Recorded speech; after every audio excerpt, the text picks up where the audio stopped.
E essas pessoas, elas não vão ter essa liberdade de, tipo, falar alguma coisa, por exemplo, contra o Alexandre de Moraes. Ponto. Um perfil fake lá postou assim, fez uma página fake, Alexandre de Moraes, cabeça de ovo. Aí posta as coisas lá.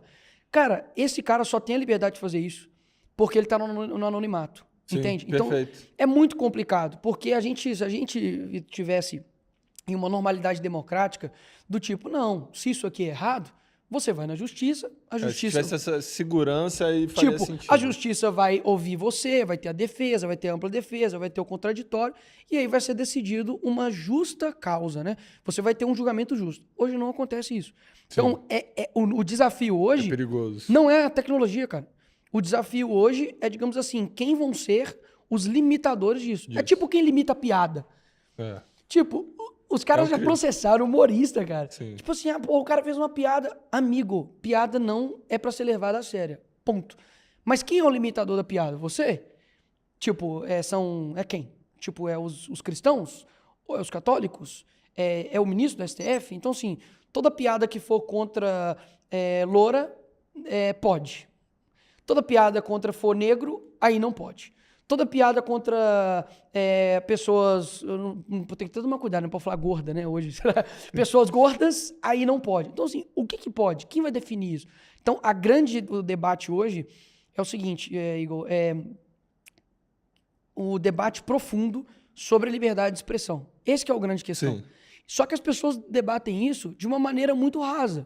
Tipo, tem pessoas, filósofos, cara, que dedicaram a vida deles inteira a estudar sobre isso. Aí chega um cara no Twitter e fala, não, tá errado. Entendeu? Não, tem que fazer isso. Então, assim, o debate hoje tem que ser um pouco mais profundo e também entender que nem sempre a gente tem a solução de tudo, cara. Nem Perfeito. sempre. É um bom Mas passo. você tá falando uma narrativa que eu concordo, assim, o que a gente tá vivendo.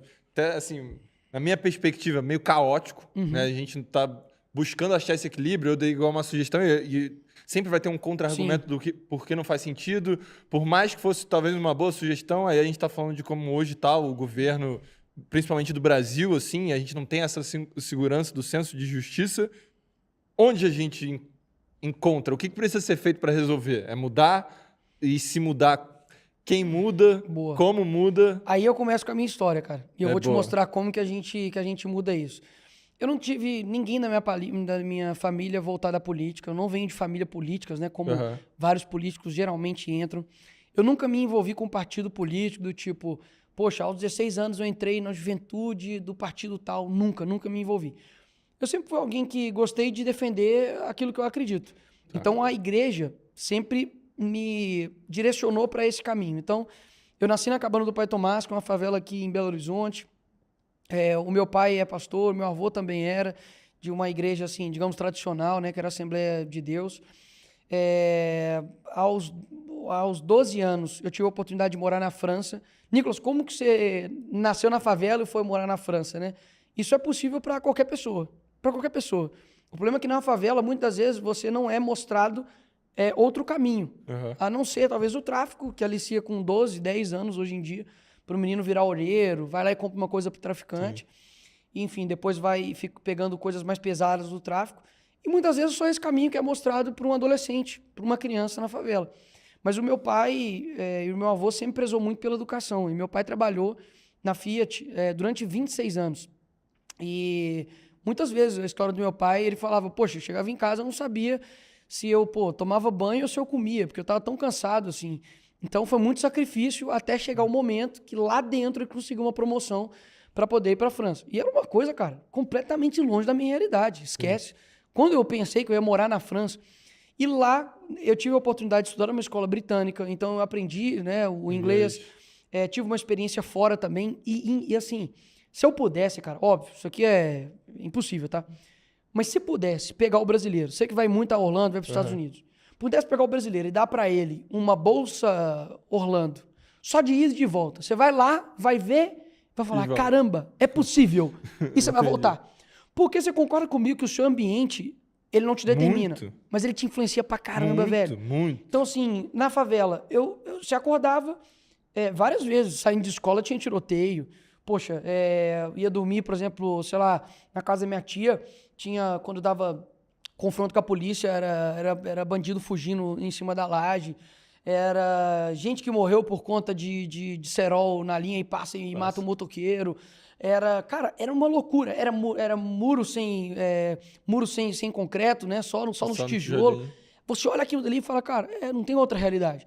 Então, quando eu vi essa outra realidade lá fora, falei, cara, isso daqui muda muito o meu ambiente. Porque você vê um verde, você vê uma praça, você vê que as coisas funcionam, você vê que você não tem aquela loucura de você ter que trabalhar igual um maníaco para poder fazer uma festa de aniversário para sua filha, não. É possível, cara. Ter o básico, Ter né? o básico, né? Saneamento básico. Porque Sim. é igual o Whindersson fala. Não é saneamento VIP, saneamento black. É saneamento básico, irmão. Literalmente, assim. Sim. As pessoas não têm aonde defecar aqui no Brasil. São 100 milhões de pessoas, Vitor, que não tem saneamento básico no Brasil. 100 milhões de pessoas. 32 milhões de pessoas não têm água potável, beleza? Então, quando você olha essa realidade, voltando agora lá para mim, o meu pai, através do estudo, através de princípios e valores dentro da igreja, conseguiu tomar um caminho diferente. Aos 17 anos, eu entro na faculdade de Direito, na PUC, me formo aos 22, e nesse período, foi o período de dois momentos conturbados na política, que foi o impeachment da Dilma. Então, eu comecei a me envolver muito em 2016. Na faculdade 2013. Quando? Não, final de começo de 2014, perdão. Só para entender, não me perder aí, né? Quando você escolheu direito, já tinha algum viés que você via política ou não? Você entrou em direito porque você falou, pô... Não, cara, eu entrei em direito porque eu queria ser político. Eu não mirei do tipo, vou ser primeiro vereador, depois vou deputado federal. Não, mas eu queria representar as pessoas dentro da política, cara. Então, com 18 anos, escolhendo a sua faculdade, você já tinha essa decisão? Não, no meu segundo dia de aula, quando a professora vai perguntando, né? Seu nome, o que você quer ser? Pô, quero ser juiz. Pô, quero ser procurador, quero ser delegado, quero trabalhar em escritório. Eu levantei e falei, quero ser político. Tipo, houve uma risada generalizada. Imagina, ligado? Diferente. Mas então, você, pra mim, eu estudando um pouco assim seu background, ainda eu não consegui interpretar onde que vem esse diferencial de rota ali, né? Tipo, você já, na verdade, no sentido de mais cedo. Eu acho que a diferença que a gente vê é você entrando numa faculdade já convicto de que você queria seguir a política. Sim. Onde já apareceu de fato essa certeza? 16, 15 anos? Era quando você foi pra fora e voltou e falou, pô, quero... Como é que... Cara, eu acho que a vocação, ela é, digamos assim, uma mão que vai te guiando por um caminho que, pô, muitas vezes você não sabe exatamente, talvez a profissão, qual cargo você vai ocupar, mas você sabe que é por ali, sabe? Tipo assim, eu sei que o meu caminho é por ali. Então, assim, muitas das vezes, a vida vai te trazendo isso. Por exemplo, eu sempre fui um cara muito questionador. Com uns 13 anos de idade, eu tive contato com literatura política e filosófica. Então, comecei a ler, comecei a estudar por conta da influência de um tio meu. E aí, comecei a estudar dentro da sala de aula. Para mim, foi um, digamos assim, um campo de batalha sem ninguém ver, porque naquela época eu não tinha ainda a dimensão do que era direita e esquerda, do que era isso, que era aquilo. Então, eu via as coisas acontecendo, eu não entendia muito bem, mas eu falava, cara, tipo, aula de ética. Por que eu tô discutindo cura gay? Sabe? Tipo assim, isso não vai cair no Enem. Então, eu fazia esses questionamentos e isso já foi formando em mim um senso de justiça.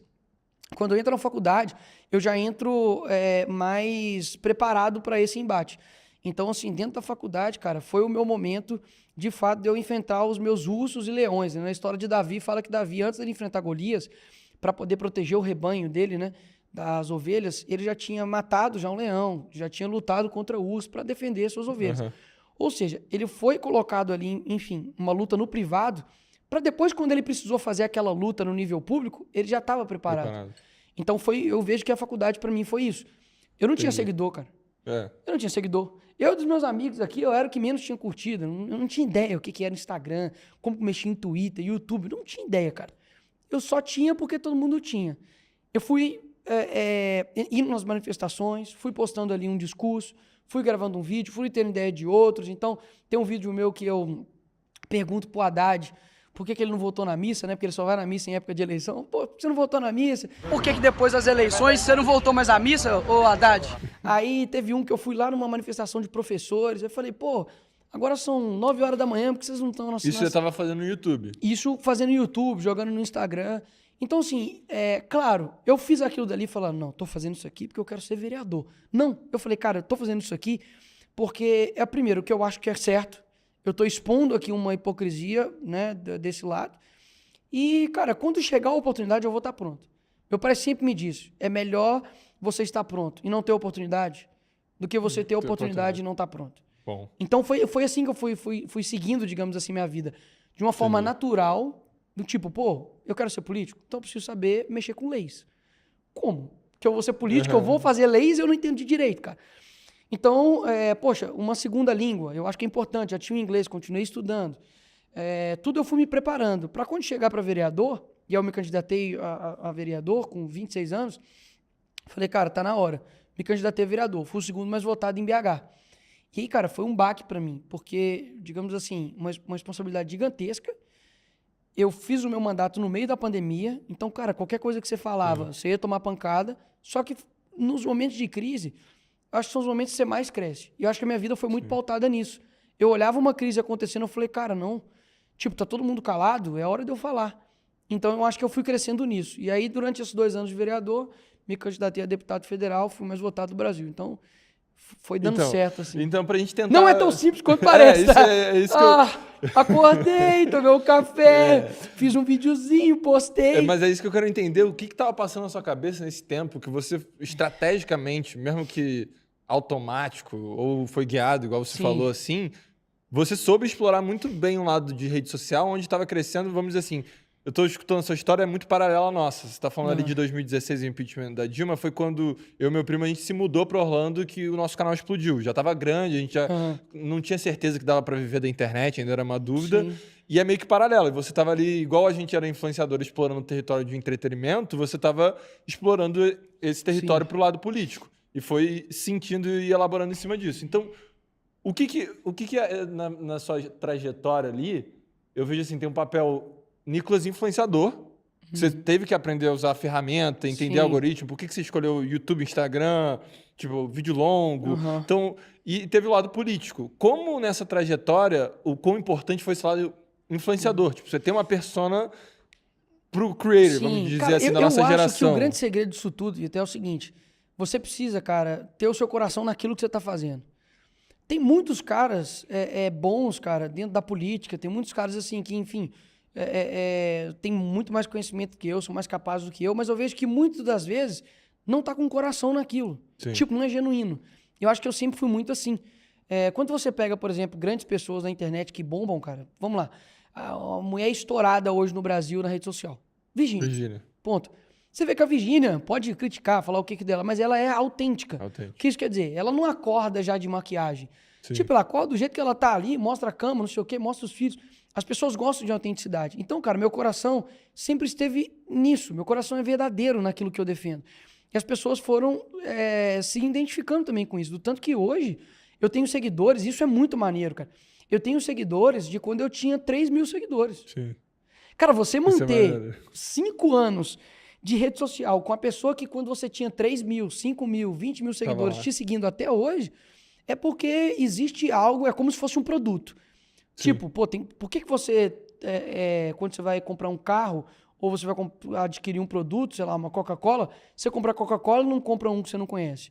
Por causa do histórico, cara. Então, o histórico mandou muito na minha vida sobre isso. Então, o que eu fui fazendo? Nunca fiz curso, cara, de marketing, nunca fiz curso de gestor de qualquer coisa, de tráfego, de nada. Eu simplesmente foi tentativa, acerto, erro, corrige. Acabou. Então, tipo, eu senti que o Twitter era uma coisa mais do dia a dia. Pensei numa coisa, postava lá. Pronto. E é pancadaria. Sim. Twitter é loucura. Eu não sei usar Twitter até hoje. Meu amigo, tiro, porrada e bomba. Não vai pra lá querendo ser amiguinho de ninguém, não, que nego lá não quer ser teu amigo, não. Instagram, aí sim, já são coisas talvez mais privadas, coisas do seu dia a dia, alguns conteúdos, enfim... mais lúdicos também, mas também mais profundos. Fui vendo que, enfim, o Reels dá mais engajamento. Existem alguns vídeos que eu posso atrair. Cara, literalmente, eu fui aprendendo e fazendo métricas na minha cabeça. Sim. Postei um vídeo, deu 10 minutos, deu 1000 visualizações, tô estourado. Eu lembro do meu primeiro vídeo, que deu... Acho que eu tenho aqui, cara, que deu 100 pessoas. Que deu 100 pessoas ao vivo. Eu juro, eu falei assim... A primeira live que você fez? Não a primeira live. Eu, tipo assim, eu ia fazendo live no Instagram, e eu falei, cara, a gente tem que bater 100 pessoas ao vivo.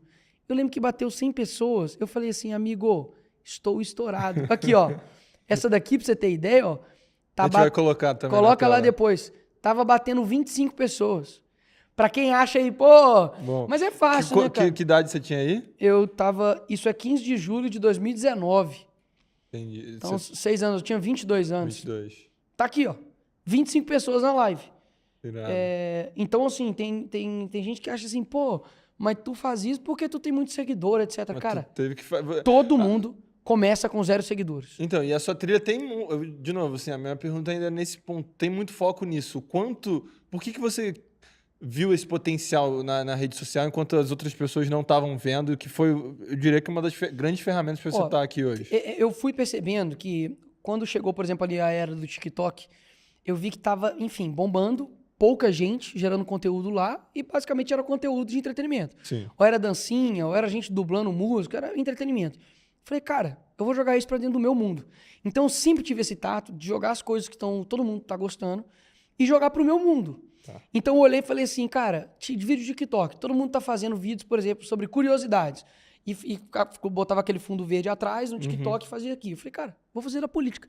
Eu, assim, chuto a dizer, eu acho que eu sou o primeiro político no Brasil a jogar essa ferramenta pra coisa política. Uhum. Porque eu falei, cara, dá muito certo. Tipo, primeiro que é prático pra caramba, tipo, fundo Sim. verde, é só jogar a parada aqui.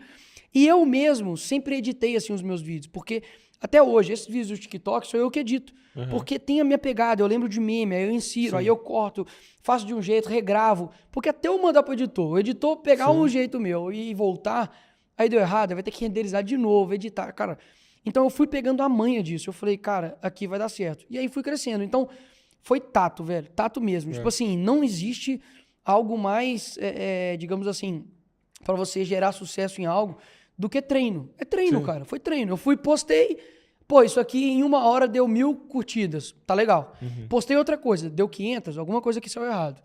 E você ter também a autocrítica de falar, cara, o erro talvez pode estar em mim. Porque muita gente também não faz isso, né? Sim. Fala, pô, meu vídeo aqui não tá bombando, minha equipe de marketing. Cara, não é sua equipe de marketing. Te falta carisma, te falta você ter trabalho e empenho sobre a sua rede social. Porque, cara, eu mexo na minha rede social. Só eu tenho acesso ao meu Instagram, por exemplo. Só eu.